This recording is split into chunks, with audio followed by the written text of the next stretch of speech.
हे जे काम तुम्हाला दिसतंय हे झिरो डिटेलिंगचं काम आहे. ओके, ह्याच्यात कुठेच डिटेलिंग नाही आहे. हे जे पॅचेस दिसत आहेत तुम्हाला, हे जे स्ट्रोक दिसत आहेत, हे स्ट्रोकसुद्धा फाईन नाही आहेत, डायरेक्टली ओढलेले स्ट्रोक आहेत. ओके, झिरो डिटेलिंगचं काम आहे. तुम्ही जे शब्द ऐकता realistic, hyper realistic, photo realistic, हे जे शब्द ऐकता तुम्ही, त्या शब्दांना बाजूला ठेवून हे काम केलेलं आहे. आपण जर ॲज अ बिगिनर आहोत आणि आपण स्टडी करतोय, तर स्टडीत तुमच्याकडून चुका होणं गरजेचं आहे.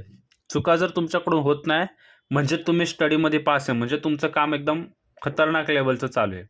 ओके, आणि चुका होत आहेत तर त्या चुका तुम्हाला दुरुस्तही करता आल्या पाहिजेत. ओके, आता तुम्ही बघाल तर ह्याच्यात थोडीशी ह्या पोर्शनमध्ये थोडासा प्रपोर्शन वाईज चुकी आहे, बट इज ओके. आपण काय रिअलिस्टिक अप्रोच देत नाही, आपण फक्त कॅरेक्टरचा फील आणायचा प्रयत्न करतोय.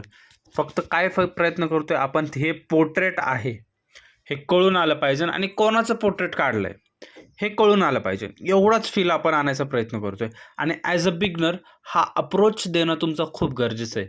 तुम्ही ज्या दृष्टिकोनातून ड्रॉइंगला अप्रोच देणार तसा दृष्टिकोन तुमच्या कागदावरती, तुमच्या कॅनव्हासवरती उतरतोय, तर तुमचं आर्टवर्क हे प्रोग्रेस होते, तुमचं आर्टवर्क हे इम्प्रूव्ह होतं आहे.